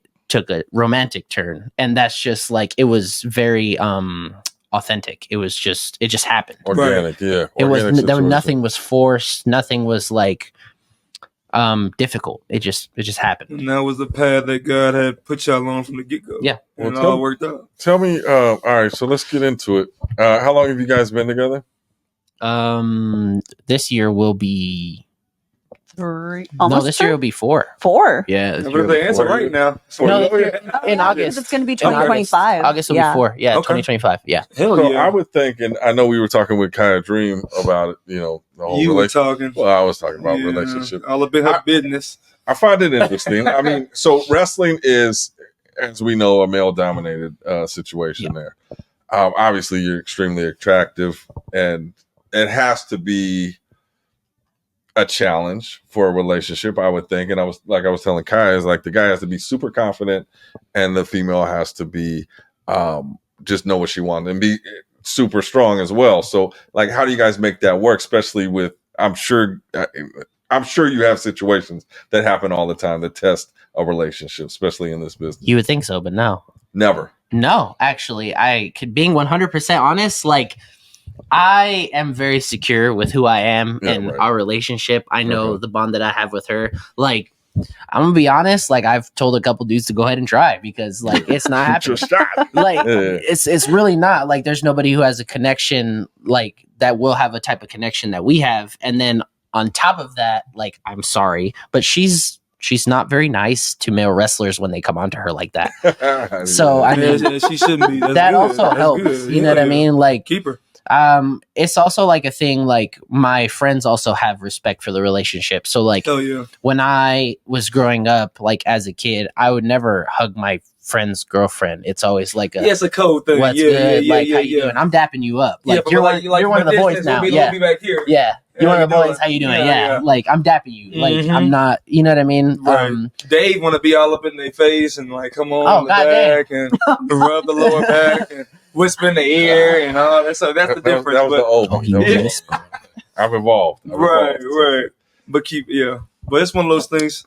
Yeah, I mean, I think it just for us it just works. Having that, like, you know, that coach in the back of your ear being like, don't date in the business, which I would not recommend dating in this business. It's because let's put it this way, right? On the off chance that we break up, right? So it could happen. This is a crazy world. The Most High is like, you know, you got to go on this journey. You go on this journey. Working at those same promotions. Right. You still got to like, each other. I gotta see her all the time. Say she likes another wrestler that like that's not in our circle, but say like in the vicinity, right? Yeah. So say she then goes and starts dating that other wrestler. So now I got to deal with not only do I see you all the time after we broke up, now I have to see you with another wrestler after we broke up. So what he just said, cue the Kurt Angle meme. Because that's his situation with Karen and Jeff. So maybe today, it's the holidays, Kayfabe Friends, we like exclusives. Yeah. And I know we talked earlier. Now's your moment. Go ahead and... Hey, we're not pushing the envelope now. Watch what you ask. Now ask it. It's time. Tell me what? Do the thing we talked about. Don't even encourage him. He's trying to. You want to do it off camera? Or? Oh, on bending knee. You trying to bring me boys to men? Yeah. Not gonna happen. So Gypsy, like, baby, let's get married. So your thought process on it, because obviously you're looking at it through different lenses. Like I was saying, you got to be confident to like have that situation because it comes up. But like your experience and your process of being in a relationship in the business together. I mean, like, I feel for me, it's easier because before we got together, I was like kind of in the business and like trying to date civilians. Okay. And most people just don't understand because, like, they want to see you, but you're traveling or you're at the gym or you're training and stuff. And it's nice having someone that understands your lifestyle. And I think that's why we have such a good bond too, is like everything on top of we're into the same music, movies. We have a lot of like of the same interests, but what we do for a living is the same thing. So we're always on the road together. Biggest common denominator. Which could be a double-edged sword, right? I mean, like, because you're with somebody all the time. I always thought, like, in my relationships, they never like wrestling. So they have to deal with me watching it. I'd have to teach them different stuff. But I think passion is something that I talk to a lot of people. They don't even have passion. It's like, what is that? What does that feel like? So to share the same passion and not only to be able just to live life and talk about and like understand what you guys are, I would think that would bond you guys even more. Yeah. I think what helps is that we have like our priorities. We both know what our priorities are. I can, it's possibly speaking for both of us, but we both know that business comes first. Right. Yeah. Like, end all be all. Well, like we've had the conversation of like, if like wrestling comes first, like say, like one of my dreams is to go to Japan. Like I did a tryout to go to Japan, and like, if that's something I got to do and we got to try and have a long distance relationship or something, like we understand our business comes first. Like wrestling was here before I met him. I'm never gonna go out of the way and tell her to miss an opportunity just because I don't feel okay with it. There's just who am I to become like to come in between someone and their dreams? Like, and I feel like it goes vice versa. Like, if a huge opportunity presented itself for me, she's not going to be like, no, you should not do that. She's going to be the first person on my team. Like, yes, you should. I respect that. I think that a lot of times you get immaturity. You guys seem very mature with the situation. I dated a girl and she went to go to school in Japan for years, and we tried the long distance. Then we had a similar relationship where it was just like, I love you. But, you know, obviously we're on different paths at this point, and it had to be. So hats off to you guys for that. And no proposal is happening today. Not right this second. Okay. Not right this second. I love that answer. Yeah, I love that answer, man. But look, we're going to get past you. Okay, so I'm trying to put me on the spot. So with Put me on the spot. Yeah, he put him on the spot. But I'm going to take you off. So look. We got a segment I like to call Hot Seat with Holiday. Okay. So it's on the both of y'all. So I'm going to just ask y'all a question that's going to put both of you on the hot seat individually. Okay. So, Dante, you're first. Okay. With you being a gamer, right? Yeah. So the question I was going to ask you being a gamer, you played the wrestling games. Okay, one of these games has to go. A few wrestling games. You played a few? A few, yeah. How far back we talking? What was the first one you played? First one I ever played was it 06 SmackDown versus Raw. Okay, so from there I'll do it like this. Okay, what is the best wrestling game that you played out of SmackDown versus Raw 2006? I want to say WWE 2K14. Okay. WWE 2K24. Go forward 10 years, and I'll rewind it back to SmackDown versus Raw 2007. Ooh. You gotta pick the best one out of those four. The best one out of all of them? Mm-hmm. Okay. So it's going to kind of be like a narrow down because 2007 was an excellent year for SmackDown versus Raw. That was like the game that I fell in love with. I was playing on my older cousin's PSP, like, you know, really gaming. But then, you know, WWE 2K24, like I didn't really like have much on it, but JKM loves WWE 2K24, and him being in the household, I'm watching that all the time, and all the features that you can add, the downloadable characters, the custom gear, like, oh, that's really hard. But since it was an OG, I'm gonna have to go with 07. Okay. Because you know, it's like a staple. Like, you know, we start at that and we build from it. You know what I mean? A lot of people don't like 2008, but I like 2008. You got the ECW roster. Hey, like, what else? Like, you know what I mean? Like, the 2008 was ECW. good, and a lot of people are like, I don't know if I really like 2008. So I'm gonna agree with you on SmackDown vs. Raw 2007 based off of this, because when it came out in 06, I was that kid that I was telling my mom I couldn't sleep because I couldn't wait for this game to come out. Just based off of, I know we weren't gonna buy it, but I had enough money to go to Blockbuster and rent it.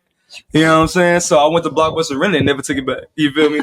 So, but that they was gonna also, keep it on your account. But they not you. You go back there and be like, "Yo, you're missing the game." Be like, "What game? I brought it back." Exactly. Yeah. So, and that was also the first game on Xbox 360.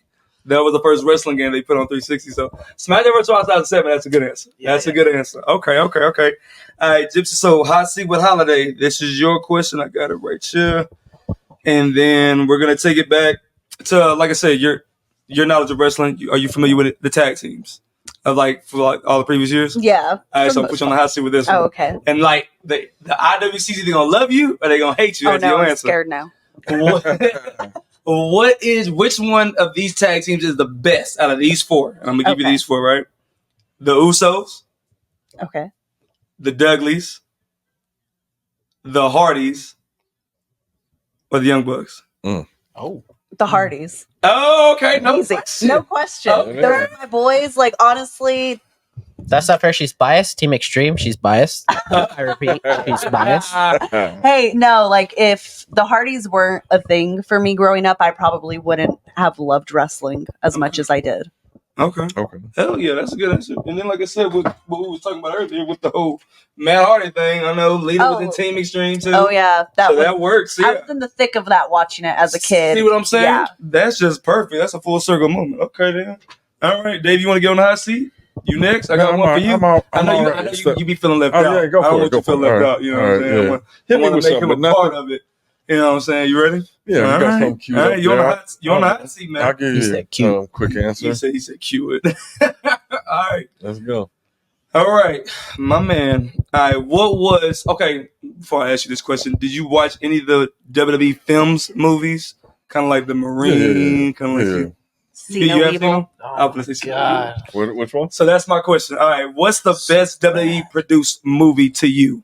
Out of The Marine with John Cena, The Condemned with Stone Cold Steve Austin, See No Evil with Kane, or The Chaperone with Triple H? Condemned.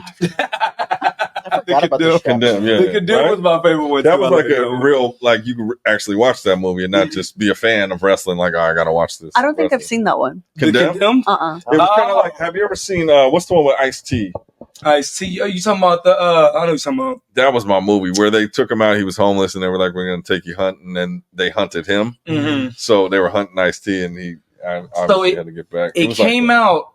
2007? I want to say. I want to say The Condemned came out in 2007, and they got Stone Cold up in here, and they got these random people that they picked off around the country, and they put them on this island, right? And they have to kill each other to survive, all while this is being streamed online. Oh, it's kind of like Battle Royale. Yeah. Okay. Exactly Okay. like it. The other person, I think, do you know Vinnie Jones by any chance? Vinnie, okay, so he's an actor. He was in there too. I think that's the only big other name. It was a good one though. I like that movie. Austin did good in it. He liked it. Yeah, that wasn't even a hot seat though. I didn't think you even watched any of the movies. Oh, you want to run it back? Okay.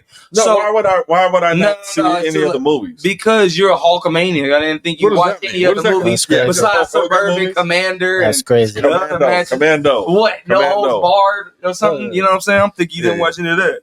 Have you seen Beyond the Mat?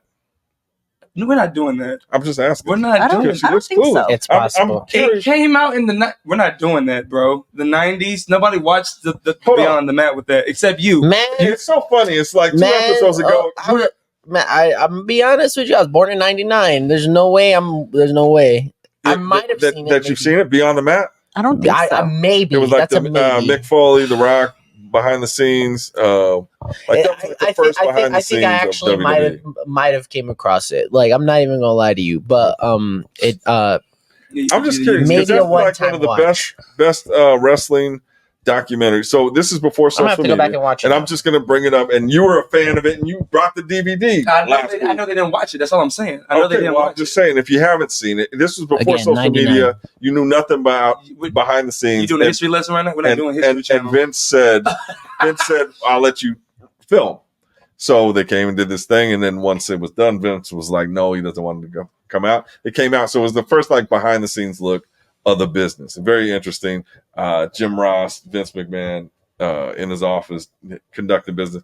You should check it. What's your problem? What is your problem? Who's better all time, Brock Lesnar or Batista? I got an answer. Go for it. Y'all gonna don't grill me for this. But then look at that camera and say with confidence. Dante's gonna tell you who's better all time. Oh, he said Batista. The animal. Brock Lesnar, box office freaking stud. Box office stud. But Batista. Only because I know so much more people who have connected to Batista on that level of wrestling rather than Brock Lesnar. Brock Lesnar is an interesting watch. Do not get me wrong. I'm not knocking anything Brock Lesnar has ever done except for the scandal. Hey! But mic drop. But Batista, like, you know, not only like, you know, like super, like I wouldn't say superstar status, but like a connection to the people and wrestling ability. Yeah. Okay. And then, so Gypsy, you want to answer that one or you want to answer another one? I'll answer a different one. Who's the better Randy? Randy Savage? Or Randy Orton? I feel like that's hard. You take your time. That's why it's the hot seat. Take your time. He's also biased for this question. I know the answer. Is she? Yes. Okay. All right. Who is the better Randy? Randy Orton or Randy Savage? That's one of those where each answer is a good answer or a bad answer. Absolutely. Yeah. I don't think there's a bad answer in this I think I'm just going to have to say Randy Savage. Okay. I knew it. You said she was biased. Okay.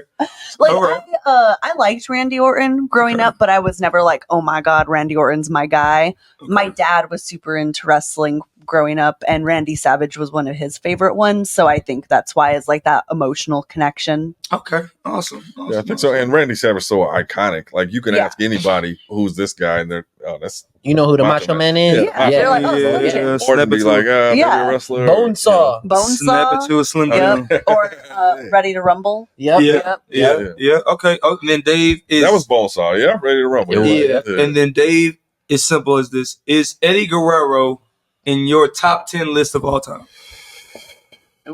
That means I gotta go through 10 lists. Yeah. You're really slacking on these. No, just go ahead. You can not. You just came up with that, or is that? You can go off of it. Go ahead. Is Eddie Guerrero in your top 10 list? That's an easy yes or no. You don't got a list of 10. Just know if he breaks the 10. Well, I gotta know my 10 to know if he's in my 10. So you would know if he's in your 10 not off the top 4. Wow. Okay. So is he in your top 10? Yes or no? Is he in my top 10? Yes. Shout out to Eddie Guerrero. Valid. Viva la Raza. List your 10.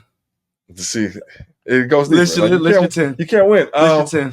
No particular order, just list 10. List 10. Terry Funk, Roddy Piper, Stone Cold Steve Austin, Hulk Hogan, The Rock. Don't look at the screen. Don't look at the screen. He's looking around for it. Eddie Guerrero. Look at this. There you go. Eddie Guerrero. He's in there. Okay. So you don't got Undertaker on there. He didn't even finish. He's at 7. He's at 7. Undertaker. I mean, I'll tell you, I'm a fan of wrestling. There's certain people that don't move me in wrestling. It's just like, I can't stand watching them. But Eddie Guerrero, I still respect them for what they do, and it's like I understand the role they play in the show. So everybody can't like everybody. So you don't like Eddie's? What you saying? Yeah, that's what he's saying. Eddie's one of those. Like Benoit, I could say I never was like. If he didn't wrestle, I would. You trying to hurt Gypsy Mac feelings? What's going on with you, man? He just never moved me. He never spoke to me, and I didn't like his whole demeanor. So you had a chance to speak to him? I first saw what he was going to do. I knew he was a piece of shit. Okay, that's updated. Okay, so you just a psychic. Yeah, you just saw it. I knew. Damn, he's still in my gimmick. Yeah. And didn't feel the need to inform the family then, so you saw it coming. Yeah, you just kept your mouth shut. No, well, like I felt like picking your top wrestlers is so hard because it fluctuates too. Because like you've been watching wrestling for so long, and like, I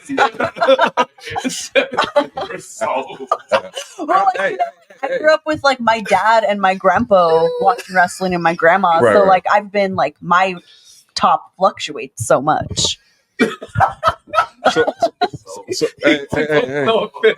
He said, "You just watch the screen. You don't talk back there." So, damn. And then he checks the people that come in too. Yeah, like you want to have the back down individuals. Don't go back. Don't go back. You're making it about color. It's with a mask. What do you do? What did he say? What did he say when you got here? The mask is. You're still seeing features in his face. He didn't come in with a shiesty. Well, unlike Jacob too. I bet you love that, didn't you? Yeah, he did. So tell me this: when it comes to wrestling, Dante, to those that don't know, or even to me and to NJ, who is Dante King? What's the difference? No, not the. What's the difference? That is what's the difference. How you gonna tell me what my question is? You asked that when you asked what's the difference. Don't switch it up. No. I want to know, like, if you were to explain. Don't. No, Get up keep you need going. to put the beer down? No, I didn't. It's still a lot in here. Just keep going. Still a lot in here. here. Yeah, I was gonna piss him Sorry off. about this. Keep going. Stay on track. I was on track. I asked him the question. Okay. When it comes to, like, how would you explain the wrestling persona of Dante King? Dante King is a rough, tough, gritty motherfucker. So Dante King is nobody to be trifled with. So Dante King, people see Dante King with a smile on his face, you know, hugging everybody, dapping up, and they think it's all fun and games. They think he might be a little soft, but let me tell you, I will absolutely give it to you. And that's just what it is. Like, I mean, I'll go out there and pick a fight with the biggest dude just because I can. Dante King is different breed. All I've known since I was a little kid is hard goddamn work. And that's all I've put in. That's all I've ever done was work. And my work is what shows. My work is what proves people wrong. And, you know, maybe I'm not the first pick, but I guarantee you by the end of the night, whenever you see me with your own eyes, I'll be the first pick. Okay. So now we're going to go a little deeper, and then Gypsy, I'm going to get to you. So that's the persona. That's the what you're putting out there. Yeah. When you peel back those layers and you're at home and you're pursuing this passion, what's the difference? Ain't much different. I'm an asshole. Okay. Through and through. And I'm not going to lie. I'm not going to sugarcoat it. You either like me or you don't. Talk your talk. And there's a lot of people when I first started this business, and maybe I burned a little bit of bridges, but that's okay because I am a type of person who will speak my mind. Like, if I don't like something that's going on, I'm going to say it. If I do like something, I'll run with it, but I'm not going to be stepped on. I'm not going to be pushed over. I just, I've always been the type of man to go and get what I want. If I see something I want, I'm going to go get it. Yeah. So, like, that's exactly what I'm doing now. Like, NJ was talking about earlier how I started on Future Shocks. I didn't even start on Future Shocks. I started by helping set up the ring, help tear down the ring. 2 years before I even got to FSW, I got there and I was on the pre-show, and I was barely even being considered for a spot. 3 matches later, I'm on a 25 and younger tournament. Yeah, that's dope. That's dope. So, like, I mean, all I need is the opportunity to show you why I belong. Dante King and Jose, Kazakia, whatever you want to call me, there's not much difference between the two. The only thing is I bring in a lot of realism. I bring in not only the authenticity of myself, but also, like I said, the grittiness and that hard fight of Dante King. They're two different people, I like to call them, but also very the same. Okay. I like that. Give it up, Dante. You want it? Yeah. Let's make some noise for that. Yeah, let's make some noise for that. That's what I'm talking about. Gypsy, Well, damn, I gotta follow that up. Yeah, that's what I'm gonna say. She gotta follow that. Well, I think, but it's just you, right? So, like, as the persona, the wrestling persona, who is Gypsy Mac? Gypsy Mac, the Bruja baddie. Bruja means witch in Spanish. Okay. And that's something that's always been near and dear to my heart. My grandma was like a Bruja growing up, and she was very into like manifestation and like crystals and stuff like that. So that's something that I took into like the wrestling persona. And then the baddie part is everyone's always like, oh, you're either pretty or you're a good wrestler. There's like very few that are both. And my thing is I'm going to beat your ass and I'm going to look cute doing it. Hey, that part. Okay. I like that. And then, so if we peel that back and you go home and it's just a person, a human being pursuing a dream, like, what makes you tick and what's the difference?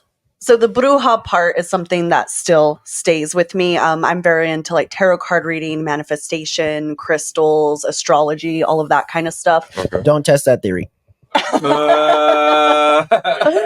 He liked me for a reason. You heard it here first. Do not test that theory. But the baddie part, it's actually kind of funny because growing up, I was a chunkier girl. I was a nerd. I was super into like Magic the Gathering and that kind of stuff. So I was never like the attractive girl or like the baddie that everyone wanted. So sometimes I'm still kind of insecure at home, but when I hit that stage and I am Gypsy Mac, I know I'm that bitch. Hey, that part. Come on. Let's go. Let's go. Yeah.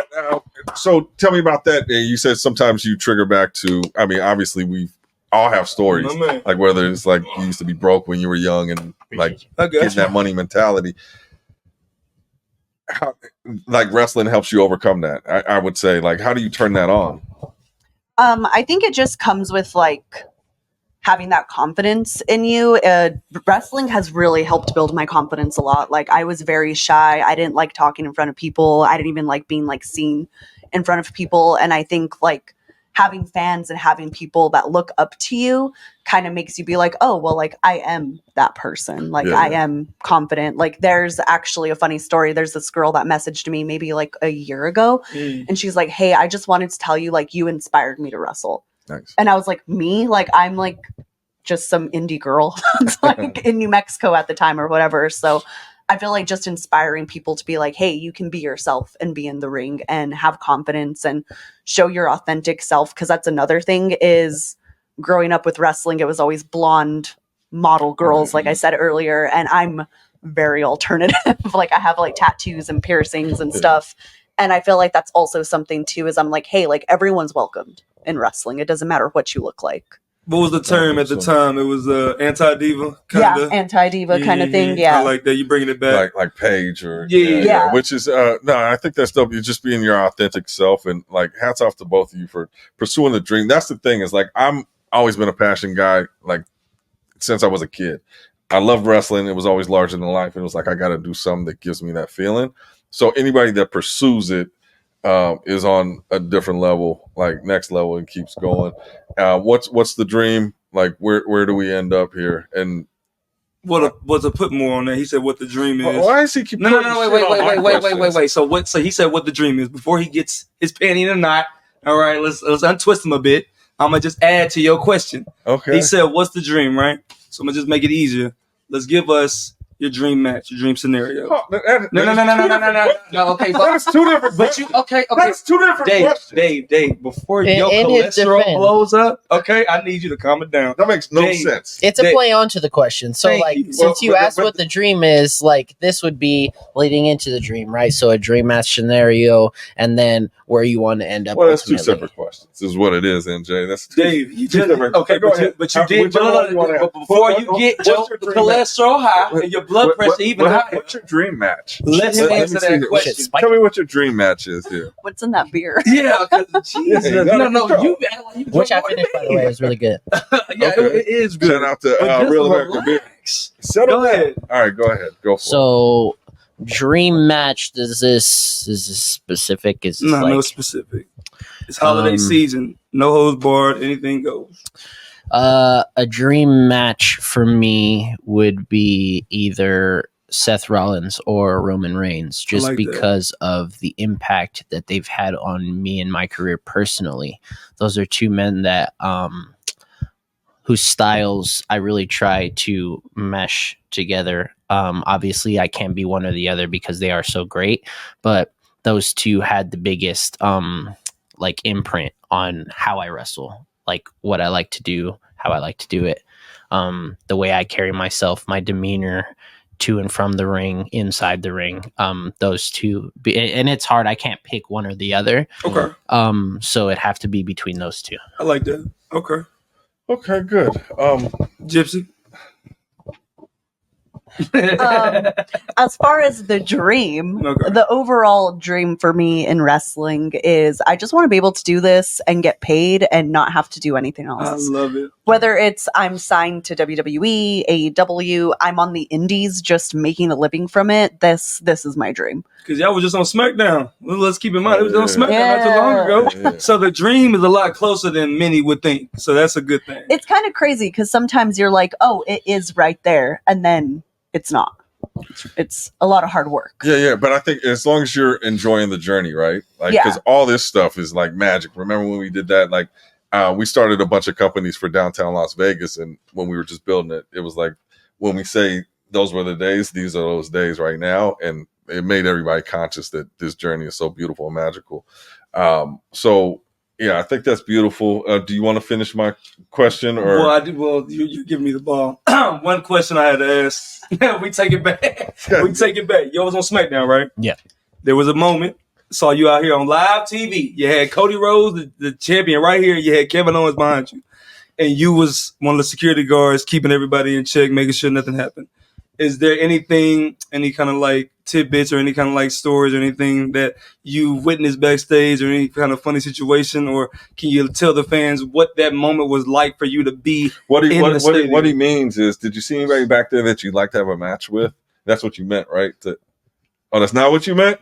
I just butted into your conversation for no reason? You're insane. The point you're that you- insane the- today. wait, It's the the- holiday. wait, Man, wait, y'all wait. arguing too much. Y'all should No, get no. married. The point that you thought you had kind of just went over the hump. It's time, David. Oh, it did. No, It's time, so- David. Bend the knee. Yeah, it's time to bend the I'll knee. never- It's time to bend the knee. Never. Let's just Won't let happen. him answer that without All you right, go getting ahead. in your feelings.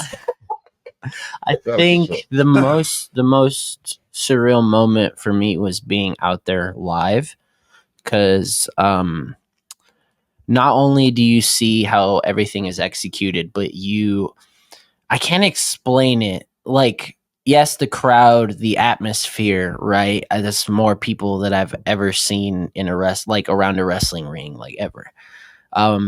It's the emotion that both wrestlers were able to display with like pure realism, like pure realism. Like, you felt a genuine disdain for one another. Like, I can hear, just based off the cadence that they're talking, the way they're organizing their words. It wasn't even an argument back and forth, just it was a mere conversation, and like I felt every single word.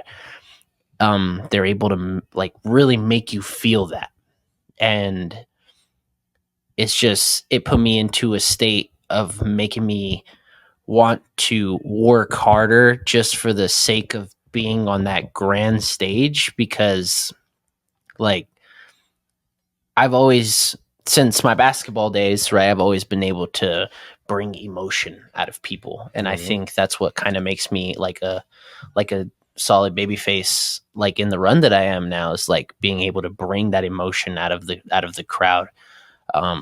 Like, I've been in places where they've never seen me before, but by the end of the night, like, I'm getting Dante chants. Like, to be able to bring that emotion out of people on the grandest stage is like, it's second to none. Like, there's no other feeling like it.